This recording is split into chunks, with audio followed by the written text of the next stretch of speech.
Shalom frères et sœurs, j'espère que nous nous portons bien par la grâce du Seigneur.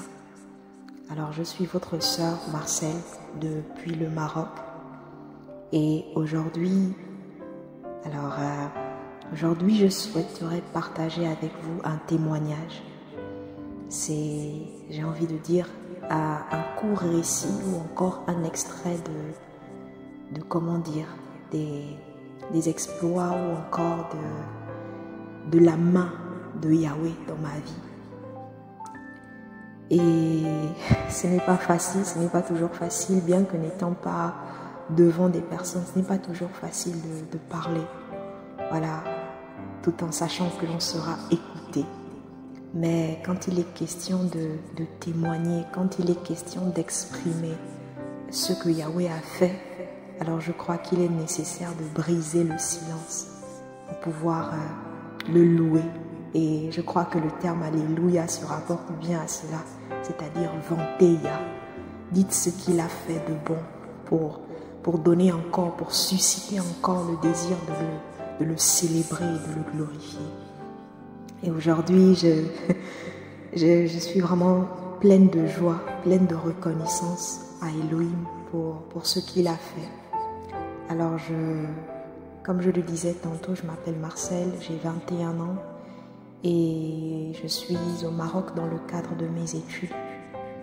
Alors, j'ai accepté le Seigneur à l'âge de 13 ans. Yahweh m'a sorti de la boue, de la boue du péché, m'a emmené à lui. Et la suite de cela, en fait, le pourquoi même de ce témoignage, c'est par rapport à ce que j'appelle un service de réparation, un service de restauration de l'âme, un service vraiment profond qu'a effectué le Seigneur Yahushua dans ma vie, dans mon cœur, dans mon être entier. Et il y a des années qui ont été marquées, je veux dire, par des situations par lesquelles je suis passée, qui ont été un peu difficiles. Et c'est sur cela, en fait, que je vais m'accentuer. Alors, j'accepte le Seigneur à 13 ans et je marche avec le Seigneur jusqu'à ce que j'arrive à 17 ans. Et à 17 ans précisément, je voyage vers le Maroc pour commencer les études supérieures, notamment la licence. Et c'est en 2019 que j'arrive au Maroc. Et en 2019, je ne savais pas que c'était le début j'ai envie de dire, des temps de formation très intenses. Parce que quand j'arrive, j'ai bien évidemment, c'est un long cursus avec le Seigneur, parce que nous sommes à l'école du Seigneur et ce sont des temps de formation, voilà, que nous vivons pour pouvoir parvenir à la stature parfaite du Mashiach. Quand j'arrive en 2019, je crois qu'il y avait beaucoup de choses que le Seigneur devait retirer. Et quand j'arrive, je rencontre beaucoup de difficultés dans le cadre scolaire. Je rencontre beaucoup de difficultés, choses qui n'étaient pas forcément le cas en fait. Voilà, des années auparavant. Le Seigneur m'avait fait la grâce d'occuper des rangs, j'ai envie de dire, honorifiques par sa grâce, bien évidemment, pour le glorifier. Et quand j'arrive à l'université, c'est quelque peu, je frôle la catastrophe en fait. Et ça m'effraie, ça me met un peu, je me pose des questions, sachant que j'ai laissé la famille au pays qui attend mes résultats, qui attend à ce que je puisse, qui s'attend à ce que je puisse ramener quelque chose de bon. Et quand j'arrive, il y a beaucoup de choses qui me tombent dessus. Je ne comprends pas véritablement. Or, c'était vraiment pour m'épurer, pour m'émonder en fait, que beaucoup de choses se passaient ainsi, pour faire ressortir beaucoup en fait, beaucoup de choses de moi. Et de 2019 jusqu'à 2022, il y a eu beaucoup de choses qui se sont passées. J'épargne quand même un peu les détails, mais il y a eu beaucoup de pleurs, il y a eu beaucoup de larmes, il y a eu beaucoup de difficultés que j'ai pu traverser, où j'ai vu la main de Yahweh. Et je dois dire en fait que je suis quelqu'un qui est j'ai grandi dans un cadre assez fermé, dans le sens où mes parents pouvaient me restreindre les sorties. Donc je suis quelqu'un qu'on peut qualifier de casanière, si je puis le dire ainsi. Et donc en arrivant au Maroc, c'était dans ce cadre-là que j'étais. Bien que fréquentant les frères, parfois physiquement très peu, parce que déjà j'étais un peu éloignée en fait, si je puis le dire ainsi, des frères en présentiel. Mais j'étais beaucoup, comment dire, j'étais beaucoup quelqu'un qui aimait rester en fait voilà, dans son coin et tout, dans le sens de ne pas vraiment sortir, de ne pas chercher à, j'ai envie de dire, peut-être être, alors comment je vais dire ça, je ne sais pas si je vais dire la distraction, non, c'est pas ce terme péjoratif que je souhaiterais employer, mais c'est dans le sens où chercher à s'épanouir dans certaines choses et tout. Et donc, l'une des particularités qui m'animait était que, et d'ailleurs, jusqu'à aujourd'hui, c'est un peu le cas, je suis quelqu'un qui réfléchit beaucoup. Sauf qu'avant, c'était pas bon en fait, dans le sens où, dans mon esprit, j'étais toujours en constante réflexion sur l'avenir en fait. Je me posais toujours des questions, je me demandais toujours beaucoup de choses et il faut dire que c'était poussé quelque peu à l'extrême parce que, vous savez frère, je me retrouvais comme je pouvais, par exemple, quand la nuit pouvait arriver, je pouvais avoir les yeux fermés, mon corps pouvait être étalé sur le lit et on pouvait croire peut-être que je dormais. Mais en fait, l'impression que j'avais, c'était que c'est comme si je pouvais dormir physiquement, mais mon cerveau quelque part était utilisé en fait pour réfléchir en fait au cours de la nuit. Ce qui fait que quand je me réveillais, j'étais vraiment fatiguée en fait. J'avais l'impression d'avoir travaillé toute la nuit, alors que normalement je m'étais endormie en fait. Et donc c'était comme si quelque chose se passait en arrière-plan et que ma tête tournait sur beaucoup de choses et tout, ressassait beaucoup de choses et je me demandais mais c'est quoi ça? Et les conséquences de cela, c'était que ça affectait souvent ma santé, ça m'entraînait souvent dans de l'anxiété, dans des angoisses, dans des inquiétudes. Et c'était vraiment difficile en fait, frère. Je ne sais pas si vous pouvez essayer d'imaginer combien de fois c'était un poids en fait. C'était un poids de porter toutes ces réflexions. C'était un poids de ne pas pouvoir réussir en fait à s'épanouir, de ne pas pouvoir réussir à quelque part s'ouvrir. Parce que j'étais toujours en train de me dire comment faire ceci, comment atteindre ceci. Et même dans le cadre de ma foi chrétienne, je me disais toujours il en faut plus, il en faut plus, il en faut plus. Et c'était difficile en fait, c'était devenu comme insoutenable. Et ce qui a entraîné parfois des temps de dépression en fait, parce que je me posais des questions. Et durant ces temps-là, Yahweh était là. Yahweh veillait beaucoup sur moi. Il veillait beaucoup sur moi. Parce qu'il faut dire que j'étais beaucoup oppressée en fait par l'ennemi. Oppressée par des pensées qui venaient m'injecter beaucoup de pensées en fait. Ce qui fait que je manquais beaucoup de paix. Je manquais beaucoup de repos en fait. Et c'était insoutenable. En 2022, je finis en fait 3 années de licence par la grâce du Seigneur. Et je rentre normalement en master avec la grâce d'Elohim. Et là, c'est un autre cadre, si je puis le dire ainsi. C'est vraiment un autre cadre. Et c'est là que je vais vraiment découvrir le Seigneur, si je puis le dire autrement.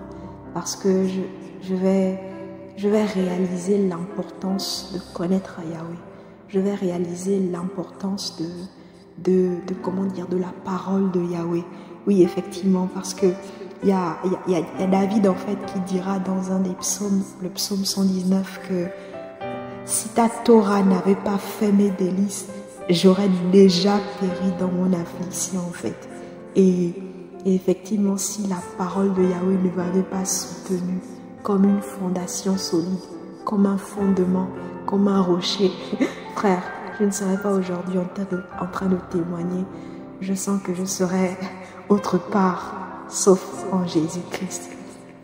Et en 2022, je rentre en master par la grâce du Seigneur. Et cette année 2022 était un petit peu particulière aussi parce que je me confronte, je me heurte à une situation très difficile, très difficile, une épreuve lourde. Et une épreuve lourde qui va entraîner que l'année 2023 soit une année vraiment de brisement, une année vraiment de pleurs, de larmes. En fait, à chaque fois que je repense à l'année 2023, je me dis « Waouh, Seigneur, à ça, j'ai beaucoup pleuré. » Je crois que j'ai rempli même certainement des seaux de larmes. Oui, parce que effectivement, j'étais passée par des temps où le Seigneur épurait, devait retirer la lie qui était au fond du vase et devait véritablement, émonder. Et la Bible va dire en fait qu'on ne met véritablement pas du vin nouveau en fait dans des vieilles outres. Mes frères, il faut savoir que pour passer des vieilles outres à des outres nouvelles, c'est un processus long, vraiment un processus aussi de souffrance. C'est vraiment la définition de porter sa croix. Et c'est ce que j'ai vécu en fait en 2023. Et ce que j'aimerais souligner véritablement, c'est la présence de Yahweh. Oui, véritablement. Parce que comme je disais tantôt au début de mon discours, j'intitule véritablement en fait ce témoignage le service de la réparation, le service de la restauration au Mashiach. C'est-à-dire ramener normalement les choses à leur état initial. Yoshua pouvait dire, je crois à quelqu'un, j'ai oublié le passage, il n'en était pas ainsi au commencement.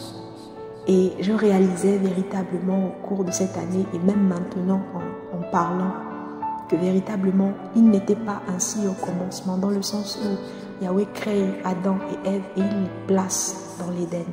Mais qu'est-ce qu'il y avait de particulier aussi dans l'Éden? C'était que c'était un endroit de repos. Et oui, c'était un endroit de repos. Et pour moi qui étais beaucoup une personne qui en manquait, Yahweh a été celui qui m'a apporté le repos. Vous savez frère, parfois on peut se voir, vous pouvez voir une personne en face de vous, on prie, on médite, mais il y a des choses qui sont, il y a des poids, des fardeaux qu'on porte. Et Yahweh parfois a connaissance de ces fardeaux. Et moi je l'appelle en fait l'artisan de paix. Parce que c'est lui qui travaille inlassablement à la construction d'une paix en fait sans fin en nous. Et je l'appelle encore l'architecte de notre shalom en fait, parce que c'est lui qui le bâtit en nous véritablement. Et c'est comme ça que je vois Yahweh aujourd'hui. Vous savez frère, quand j'accepte le Seigneur, je ne savais pas que j'aurais cette vision de lui aujourd'hui en fait. Parce que Yahweh a concouru pour ma paix. Yahweh s'est battu pour ma paix. Et Israël va appeler Yahweh l'homme de guerre. Et moi, effectivement, je le vois comme cela dans ma vie, comme étant l'homme de guerre. Je suis passée par des temps où l'ennemi m'oppressait, me disant que je devais tomber dans la folie, que je devais tomber dans, je ne sais pas moi, que je devais perdre la tête par rapport à beaucoup de situations par lesquelles je passais, des épreuves que je devais surmonter. Parfois, il y avait des circonstances qui étaient très éprouvantes.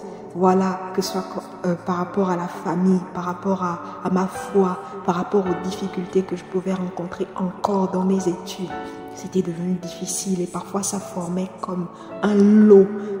Et quand je pouvais me mettre à penser à cela, waouh, ça pouvait faire battre mon cœur et l'ennemi venait pour m'oppresser, pour me dire regarde, tu vas pas tenir. Et c'était vraiment mon casque qui était bousculé. La Bible va parler dans Éphésiens 6 du casque du salut. C'est vraiment pour garder nos pensées en fait. Et j'étais beaucoup oppressée à ce niveau-là. Je manquais beaucoup de paix. Et parfois même j'en perdais mon sourire. Il faut dire que cela a beaucoup également impacté ma santé. Parfois je me retrouvais avec, j'ai envie de dire, des maux de tête, beaucoup de choses parce que c'était difficile frère. c'était vraiment difficile et tout ce que je recherchais, c'était cette paix, c'était cette joie, c'était cette stabilité, c'était finalement ce repos. Et Mashiach a pu me l'offrir en fait, justement. Mashiach a pu me l'offrir. Et je pouvais encore être encouragée par un passage qui dit dans Ésaïe 32, l'œuvre de la justice sera la paix et l'ouvrage de la justice, le repos et la sécurité pour toujours, frère. Oui, je nous assure, quand David va s'écrier que les liens de la mort l'avaient entouré, que les angoisses du Sheol l'avaient trouvé, qu'il avait trouvé la détresse et la douleur, il va également signaler qu'il a invoqué le nom de Yahweh, frère. Et Yahweh est venu et il y avait de la fumée qui sortait de ses narines, frère. Yahweh est venu et il a terrassé l'ennemi. Non, frère, aujourd'hui je suis là pour dire à un frère, pour dire à une sœur, je ne sais véritablement pas ce par quoi tu passes. Je sais une chose, c'est que la Bible dira que la figure de ce monde passe. Alors véritablement, frère, nous ne sommes pas de ceux-là qui se mêlent à la marche du monde, qui se mêlent comment dire, à la mentalité du monde, qui se mêlent comment dire, aux émotions, aux sentiments du monde. Non, non, non, frère. Quand Mashiach nous retire de la boue, la Bible dit qu'il nous transporte dans les lieux célestes, Mashiach. Et ce qui fait que quand il dépose son esprit en nous, il faut que nous puissions porter le fruit de l'esprit. Et cela se voit avec la manifestation de la joie, la manifestation de la paix, la manifestation de la foi, la manifestation de tellement de choses qui peuvent être relatées dans Galates 5. Et c'était vraiment pour pouvoir parler de ça, frère, pour pouvoir présenter le Mashiach, présenter celui-là qui m'a vraiment sorti en fait de toutes ces réflexions qui angoissaient mon âme, qui me terrifiaient, de toutes les craintes que j'avais, de toutes mes frayeurs en fait. Mashiach était celui-là qui m'en a sorti. Pourquoi? À cause de l'amour qu'il a pour mon âme, frère. J'aimerais que tu réalises encore aujourd'hui que Christ est le bâtisseur de notre paix, frère. Je nous assure, il y travaille d'arrache-pied.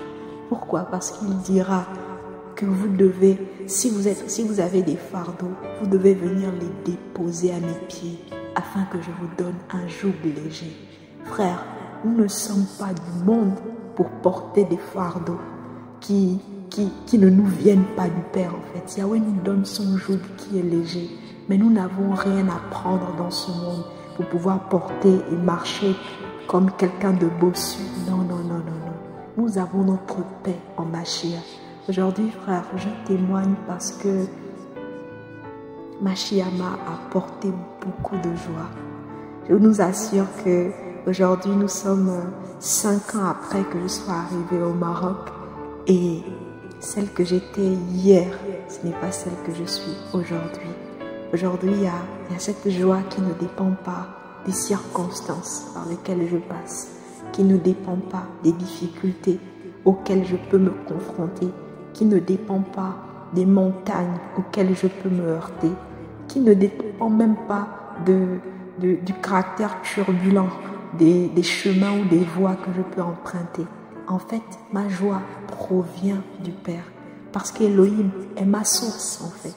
Et je bois les eaux à cette source justement.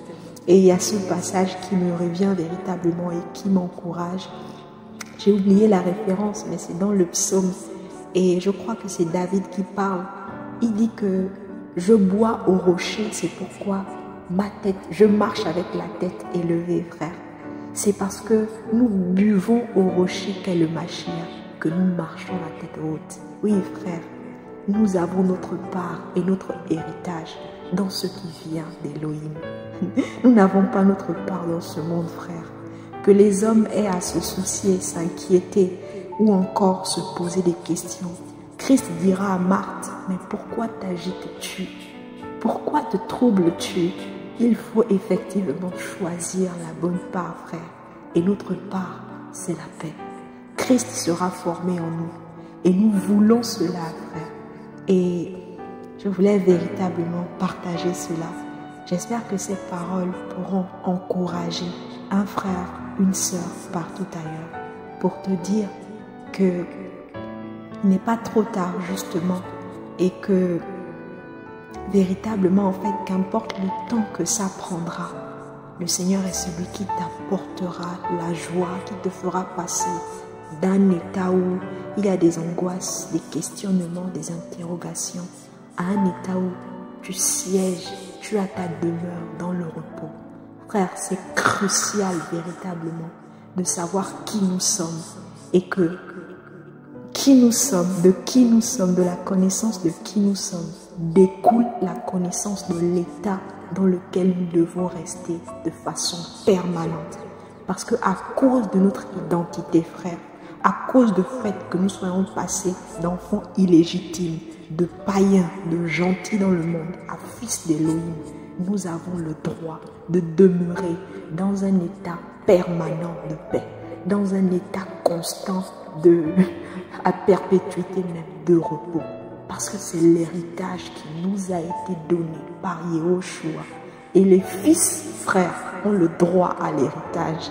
Et ça, c'est une grâce. Ce n'est pas un mérite, frère. C'est une faveur.